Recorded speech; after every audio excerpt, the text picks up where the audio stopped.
Now we'll consider here the centrifugal effect on the belts. While in motion, as the belt passes over the pulley, the centrifugal effect due to its own weight tends to lift the belt from the pulley. So the centrifugal force of this elemental mass will act vertically upward, that is outward, is represented as Fc. Because of this centrifugal force, we have to show the centrifugal tension. So due to the symmetry, the centrifugal force produces equal tension on the two sides of the belt, that is on the tight side as well as on the slack side. So we'll consider here one element whose mass is equal to m, which one is mass per unit length of the belt, that is kg per meter. To find out the mass here, you have to consider here the total length that is sustained for a small distance equal to ds. This figure we have developed while developing the equation of t1 by t2. So this total length is same as equal to ds. This value of ds is same as equal to r multiplied by del theta, where del theta is the angle of the lap of the element over the pulley and ds is representing the length. Here r represents the radius of the pulley. So this one is same as the radius r. As far as the omega is considered, which one is the angular velocity, is given as linear velocity v divided by r. And we know the centrifugal force, which is given as the product of mass multiplied by acceleration. So we have centrifugal force is given as mass. Mass is nothing but we have mass per unit length is m multiplied by ds. So we have m into ds multiplied by r. So we have multiplied by r multiplied by omega square. Omega square is same as v square divided by r square. So in this case, one of the r will be get cancelled, and we have centrifugal force is same as equal to mass m. This time we can replace ds as r multiplied by d theta. We have del theta and d theta is one and same. R already cancelled, multiplied by v square divided by r. Again the value of r is get cancelled here.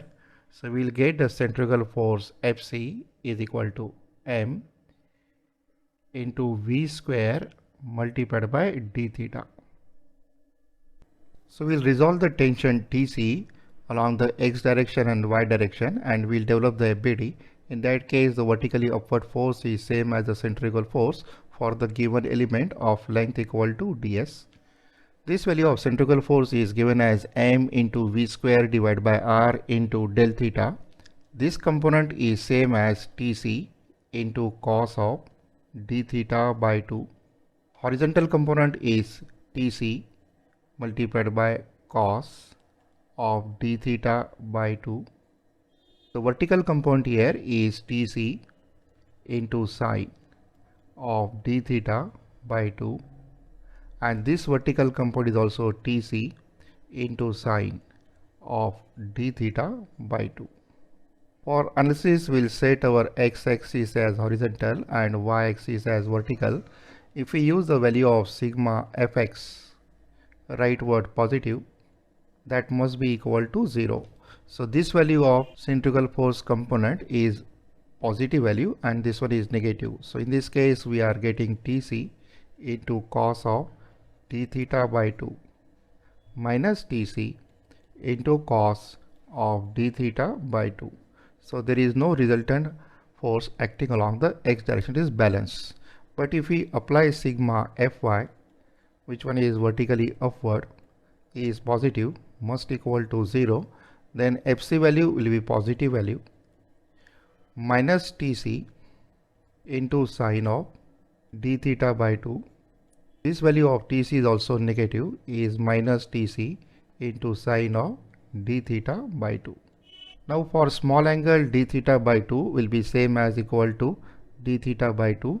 On the right hand side, we are equal to 0. So we will get Fc minus Tc d theta by 2 minus Tc d theta by 2 is same as Tc into d theta must equal to 0. That is, we have centrifugal force is same as equal to Tc multiplied by d theta. Let's say equation number 2. So from equation 1 and 2, equation 1 is m into v square into d theta and equation 2 is Tc into d theta. So d theta term will be get cancelled here, and we get expression for Tc as simply mass per unit length of the belt multiplied by velocity square. Now this equation does not contain the term of T1 and T2, so we can conclude here that the centrifugal tension Tc is independent of the tight side and the slack side and depends only on the velocity. So when the flat belts are subjected purely to the centrifugal tension, then additional stress is developed, which one is called as centrifugal stress in the belt, is same as the centrifugal tension Tc divided by the cross-sectional area of the belt, that is B into T. So we can very well calculate the centrifugal stress in the belt is same as equal to Tc divided by the area of the cross-section, which is B multiplied by T. Now since the centrifugal tension is independent of the tight side and the slack side, so you have to calculate here the total tension on the tight side and total tension on the slack side. So total tension on the tight side is given as the friction tension T1 plus centrifugal tension equal to Tc, and the total tension on the slack side is again given as the friction tension on the slack side is T2 plus centrifugal tension equal to Tc. But practically speaking, if the velocity of the belt, that is the linear velocity of the belt, is less than 8 meter per second, in that case we can neglect the effect of Tc. But if the velocity will exceed than 8 meter per second, then we must consider the effect of centrifugal tension. So total tension on the tight side is a maximum permissible value that will represent as Tt is a total tension. If the centrifugal effect is neglected, then the maximum tension will be equal to T1, and if the centrifugal effect is considered, then the maximum tension will be equal to T1 plus Tc. So for given cross section of the belt, that is B multiplied by T, anytime we have maximum tension T max is given as the area of the cross section, which is B multiplied by T multiplied by the sigma tensile, which one is permissible value for the given material. So this is sigma T permissible.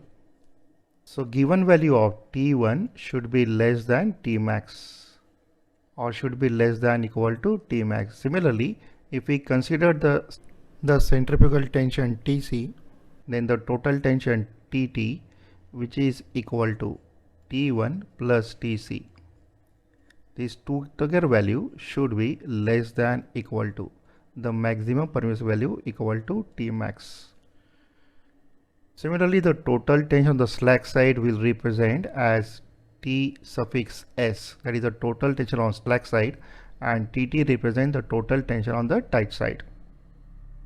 So if the centrifugal effect are considered, then we have power is transmitted and is given as the total tension on the tight side minus total tension on the slack side multiplied by linear velocity equal to V, which is same as pi dn by 60. Here total tension we can replace as T1 plus Tc. So we have power is equal to the total tension we can replace as T1 plus Tc minus the total tension on the slack side we can write as T2 plus Tc multiplied by the linear velocity equal to V. So if you expand the bracket, Tc term will be get cancelled, and the formula for power transmission will remain same as tension on the tight side due to friction minus tension on the slack side due to friction multiplied by linear velocity of the belt equal to V. Now we'll discuss here the effect of the centrifugal tension Tc on the power transmission capacity. We know that the power is equal to the total tension on the tight side Tt minus total tension on the slack side Ts multiplied by V, where total tension on the tight side is T1 plus Tc and total tension on the slack side is T2 plus Tc. So if you expand this, Tc will get cancelled, and we have power is equal to tension on the tight side due to friction minus tension on the slack side due to friction multiplied by linear velocity V. So we have power is equal to From this one, we'll take out here T1 common. In that case, you will get the ratio as T2 by T1. We know that T1 by T2 is equal to e to the power mu theta. So if I take out here T1 common, I will left here with 1 minus T2 by T1 multiplied by the linear velocity v. We can replace here T2 by T1 as 1 upon e to the power mu theta. So we'll get a power is equal to T1 into 1 minus 1 upon e to the power mu theta multiplied by the linear velocity equal to v. We can replace here 1 minus 1 upon e to the power mu theta because mu value and theta value will not change due to the centrifugal tension. So let's say we have k is equal to 1 minus 1 upon e to the power mu theta. In that case, we can write here power is equal to T1 multiplied by K multiplied by V. So if you neglect the centrifugal tension, then the value of T1 you have to take as Tmax. So if the centrifugal tension Tc will be equal to 0, in that case T1 is same as equal to Tmax and V of power is equal to T1 is replaced as Tmax, so we have Tmax multiplied by the factor K, which is nothing but 1 minus 1 upon e to the power mu theta multiplied by linear velocity v. Let's say equation 1. And if you consider the value of Tc, that is if the value of Tc is not equal to 0, in that case we have T1 is given as Tmax minus Tc. So we have T1 is equal to Tmax minus Tc.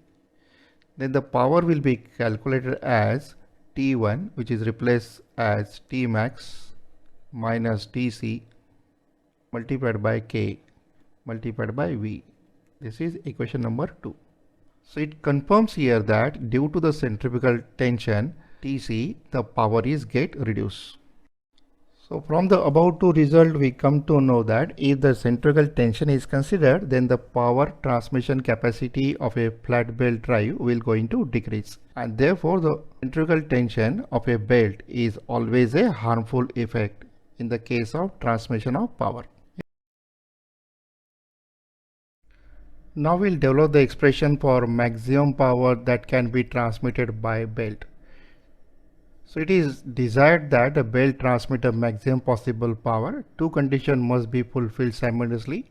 First one is that a larger tension must reach the maximum permissible value of the belt. That is very clear here. The power is given as Tmax minus Tc. Already we have done this theory for centrifugal tension is not equal to 0. That is when we consider centrifugal tension, T1 is replaced as Tmax minus Tc. And we have power is equal to Tmax minus Tc multiplied by K multiplied by V, where K is taken as 1 minus 1 upon e to the power mu theta. And the belt should be on the point of slipping, that is the maximum frictional force is developed in the belt. In addition to this, we know the centrifugal tension is given as m into V square.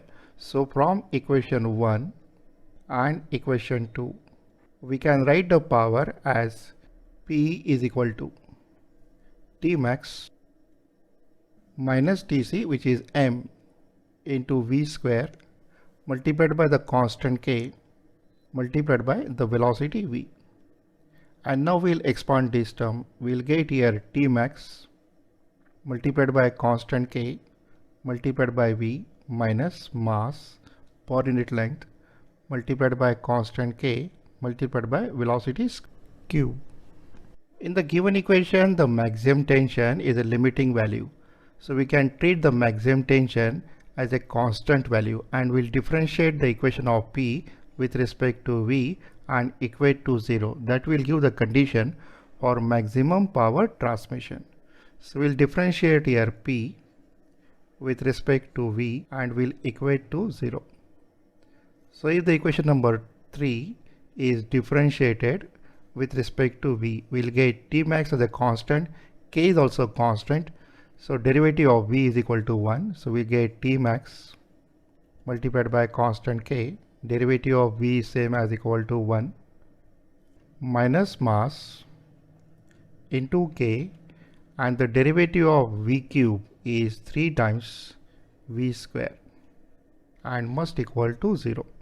So the term K will be get cancelled on both sides, and we can develop the expression for the maximum tension. So we have T max is same as equal to 3 times mv square. But from equation 2, we can replace mv square is equal to Tc. So condition becomes that for maximum transmission of power, T max must equal to 3 times the centrifugal tension equal to Tc. Or we have Tc, which is same as equal to mass into velocity square, must equal to T max divided by 3. Therefore, the maximum power to be transmitted, the centrifugal tension in the belt must be equal to 1/3 of the maximum allowable belt tension, and the belt should be on the point of slipping. In that case, we can calculate the maximum velocity also. So if you divide by m and take under root, we can calculate the maximum permissible velocity V max, which is given as under root of T max divided by 3 times of mass m. Here the maximum tension we can calculate using the cross section area and the permissible tensile stress. So if sigma permissible is the permissible tensile stress multiplied by the cross section area, that is B multiplied by T. In this fashion we can calculate T max. Secondly, you have to remember the centrifugal tension Tc is equal to T max divided by 3. And we know here that the value of T1 is same as equal to T max minus Tc. So we have T1 is equal to T max minus Tc. But we know the T max is also is 3 times of Tc. So we have T1 is equal to 3 times of Tc minus Tc. So we have T1 is equal to 2 times of Tc. So in this fashion, the equation can be further reduced for the maximum power transmitted by the belt. The video you are watching is from the app, which is the Mohod class app available on Google Store. And in this app, we'll cover all subjects involved in mechanical engineering for GATE. Join the course directly from your mobile. The link is given here.